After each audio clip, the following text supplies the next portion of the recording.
Welcome to the Smith Publicity, all things book marketing podcast. The best tips, insights, and advice from the best in the publishing industry.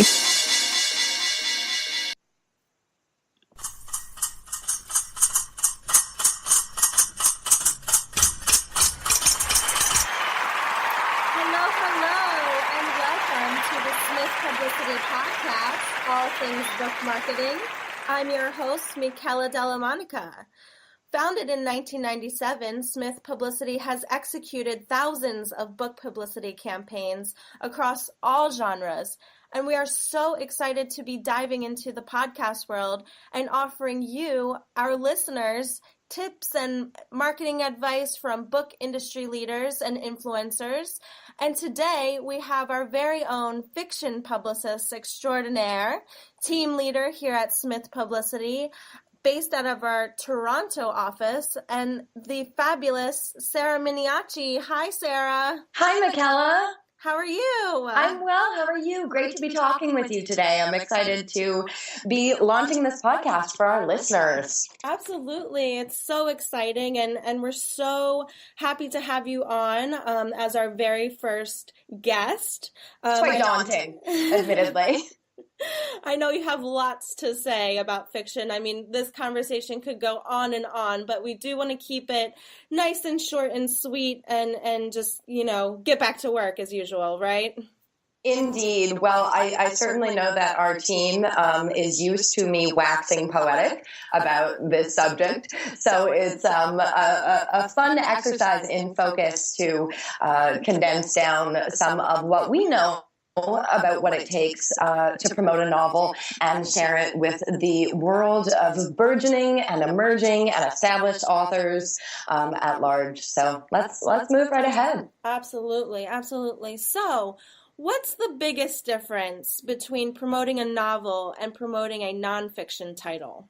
I think that's a really great question to start this conversation with, because while in some ways book promotion does have similar qualities from genre to genre, I would say that the biggest difference you'll see there is the difference between promoting fiction and nonfiction.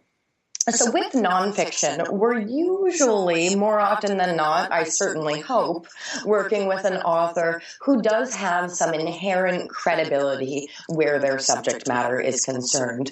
Financial experts write financial self-help books. Business leaders write leadership books. Health and wellness experts write cookbooks and healthy living books. With fiction, typically you have an author crafting a story out of their imagination. So we don't have the quote-unquote benefit of immediate credibility as it relates to the subject matter that the author is writing about. Which is to say that credibility in every book genre is extremely important, not only for capturing media attention, but also for capturing readers and finding people who are willing to spend their hard-earned money and their time, which is really the most precious commodity that we have, reading a novelist's book, especially a novelist who they don't know, who, they haven't read anything from before, and they're really taking a chance on. So establishing credibility as a creative writer is absolutely something that we work to do with the authors that we work with, and that I think actually every author can work to do independently without the assistance of a marketing person necessarily, or prior to contracting or working with a marketing person. And that credibility for a novelist is mostly going to hinge on getting unbiased reader and media reviews and endorsements. Right, absolutely. And we know how the publishing industry is today. There's a ton of ways authors can self-publish their books Absolutely. and go the non-traditional route. So tell me, do self-publish and traditionally published novels have the same opportunities when it comes to traditional media coverage?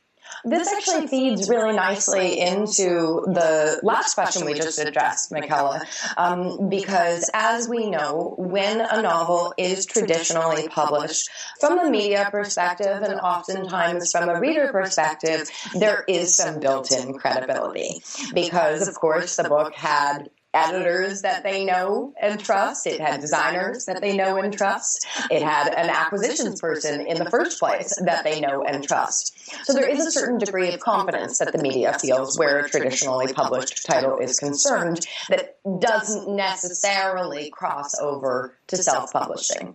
That said, self-published novels almost have the same opportunities when it comes to traditional media coverage as traditionally published novels. Magazine and newspaper editors are across the board exceptionally selective where all books are concerned. More and more books are coming out every day, week, month, year than ever before, truly in the history of mankind.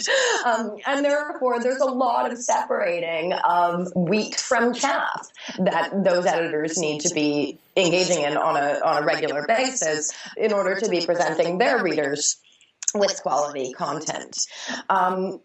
While those traditional media contacts are exceptionally selective where all books are concerned, they're even more selective where self-published novels are concerned, which really brings us to what we talked about before, which is the importance of building that credibility, that trust, that confidence, that if they do, in fact, take the time to pick up a self-published novel, it's not going to be full of glaring typos or poorly designed or, good but really needed the hand of an even better editor. Right. So that area we do see some gap and some bias with traditional media.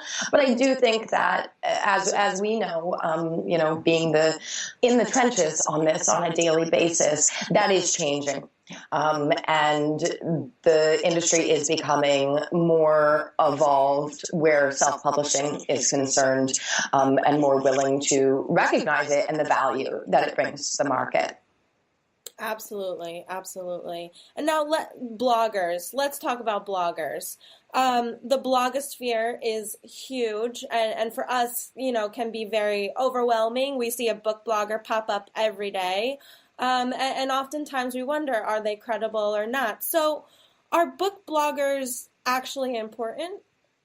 I love this question because I think it's one that every novelist these days needs to navigate. We all know the New York Times book review is the gold standard. We all know Publishers Weekly and Esquire magazine and Oprah magazine, certainly. And so oftentimes I do see book bloggers as by authors perceived as less important, lower on the hierarchy, so to speak. That could not be further from the truth these days. While those aforementioned outlets and many others continue to be important and influential, we are also seeing the emergence of vibrant reader communities online that continue to grow and increase in influence. The endorsement of an influential book blogger, in my experience, and I know the experience of many, many authors, publishers we've worked with, and other publicists on our team, but the endorsement from that influential book blogger in your genre as an author can be every bit as important as the same from a more traditional or well-known outlet. Moreover, one of the benefits of good coverage from a book blogger who is relevant in your genre and who's attracting, significant readership numbers and has a solid name for themselves in the genre area, let's say it's a science fiction novel, for example, is that every single person who visits that sci-fi book blog is going there specifically looking for what's new and hot and fresh and good in the science fiction genre. You don't get that kind of focused market from the aforementioned more traditional publications. Certainly some of the readers that you get in front of will specifically be interested in your type of novel or your style. But where the book blog is concerned, the influential book blog in your genre area, it's a very, very targeted group of valuable potential readers and fans. So we really do think that I strongly believe that for today's novelist, understanding and engaging with the network of book bloggers in their genre area, absolutely crucial, and not to be diminished in any way, shape, or form. I 100% agree. Absolutely. And very, very great points made regarding that. Now, one thing that authors, are always interested in is social media. And there's many different platforms out there.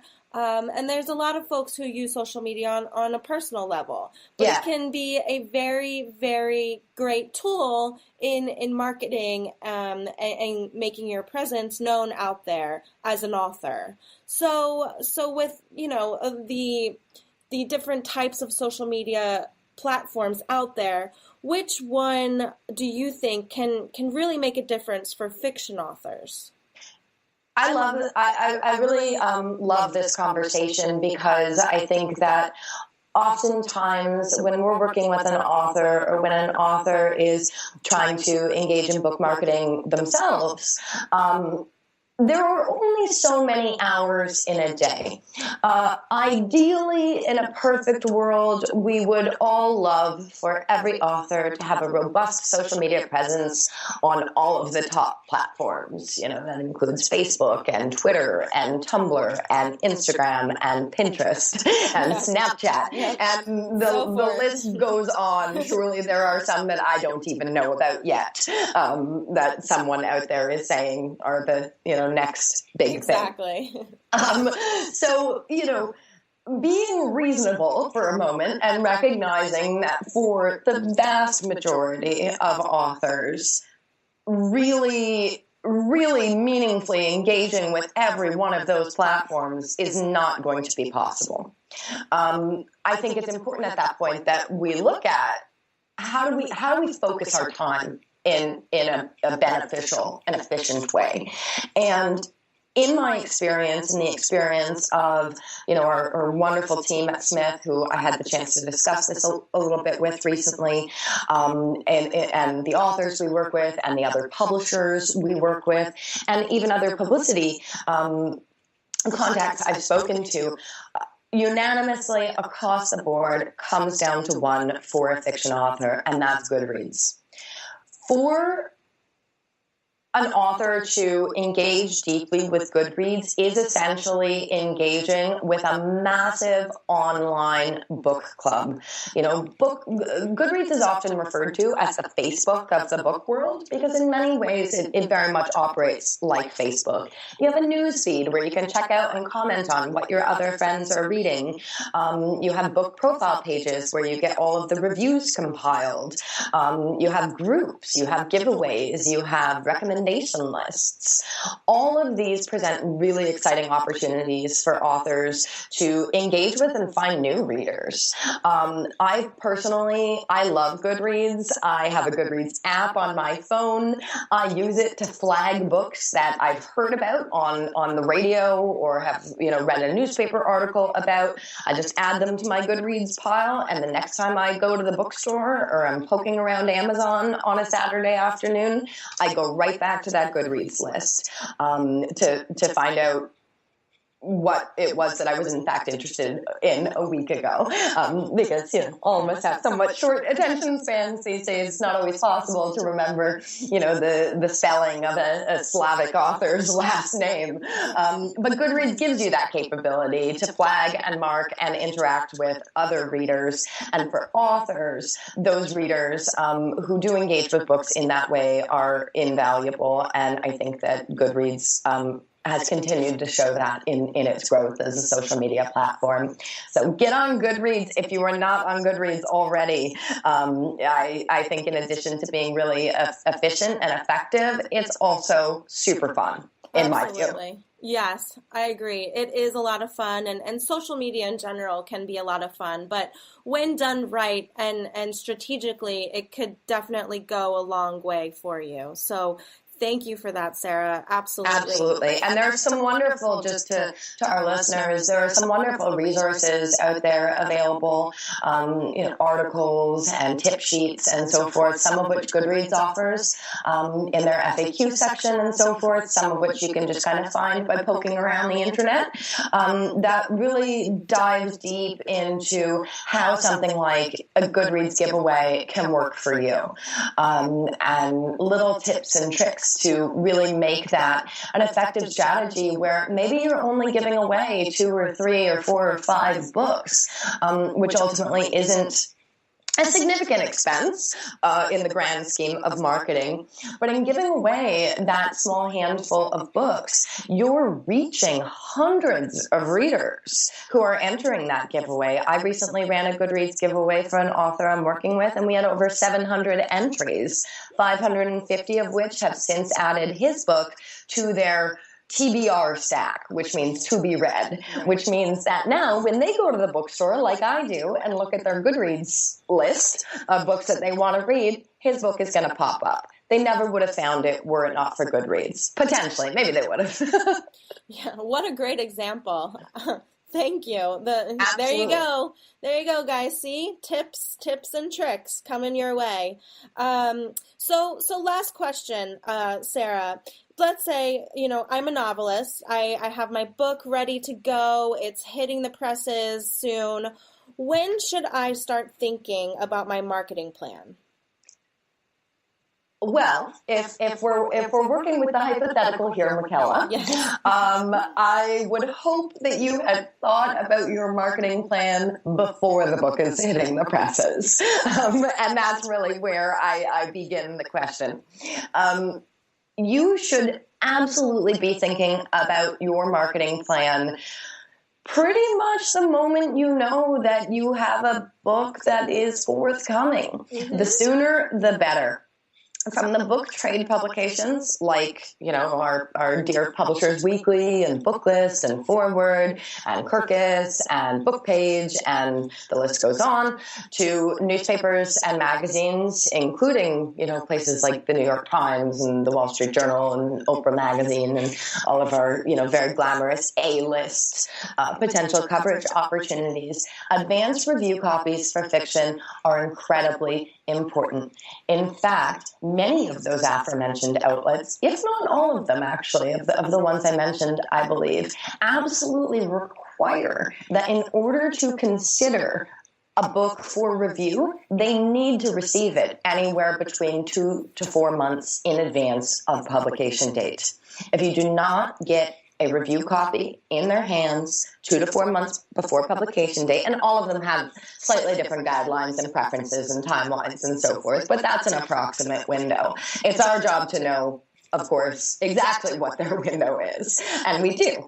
But if you do not do that, and you completely miss the window to even stand a chance of coverage in those pages, which isn't to say that as publicists and very marketing savvy authors, we can't potentially find other ways to plug our authors and their books into those outlets. However, by way of a book review, specifically the book review in the book review section within those outlets, you will not get coverage unless you submit within their timeline guidelines. So advanced review copies, galleys, incredibly important. In order to set yourself up for the best possible chances of success, you really want to begin publicity for fiction anywhere between 3 to 6 months in advance of publication date. With fiction, and I think that this actually comes full circle back to our first kind of talking point and discussion about credibility. One of the most important elements in promoting a novel is newness. Whereas a lot of nonfiction titles, are dealing with evergreen subject matter, how to lose weight, how to parent more effectively, how to financially plan for retirement. Those topics don't go away. They don't lose relevance from year to year. Novels absolutely do. It's the same idea as, imagine a movie came out 2 years ago and suddenly, it's in magazines and newspapers everywhere being reviewed. You just don't see it happen. Movies, books, all forms of entertainment really have a very short window to make an impact on their market. So ideally, in a publicity campaign, we really want to be working as far in advance as possible with finished or almost finished copies of the book to get it into the hands of those influencers so that we can create some robust visibility for release around actual release. The further away we get from that publication date, the harder and harder it becomes to generate meaningful and extraordinary coverage, for that matter. So I love a savvy novelist. I love a novelist who is thinking about this as they're finishing their manuscript, not once they've sent it off to the printer. Which isn't to say that there aren't things to be done once you've sent it off to the printer. There absolutely are. You have not ruined your chances of publicity if you haven't thought about all of this far enough in advance. There are just some select opportunities which can all work together to create a really robust marketing plan that you really do need that lead time on. So where and when possible, I strongly encourage foresight on this. Exactly. They say, it's never too late to start a project or go after your dreams, and in this case, publish a novel. So a big takeaway here is the sooner you start promoting the book, the better. Well, thank you so much, Sarah. We've seemed to run out of time, and like we said in the beginning, can really just talk about this forever. So thank you again for joining us today, and we hope our listeners found your insight valuable. Always a pleasure catching up with you, Michaela. I enjoyed this immensely, and I will look forward to doing it again. And thank you so much for the great questions. I hope that whoever out there is listening finds some value and certainly doesn't hesitate to reach out to Smith Publicity or myself directly. You can find my contact information on our website if you have any questions about any of this whatsoever or would like to talk about promoting your book. Yes, thank you. And for more tips and information, please visit smithpublicity.com. And you can find us on Twitter and Instagram at Smith Publicity and on Facebook.com/Smith Publicity. Thank you. Thanks, everyone. Bye.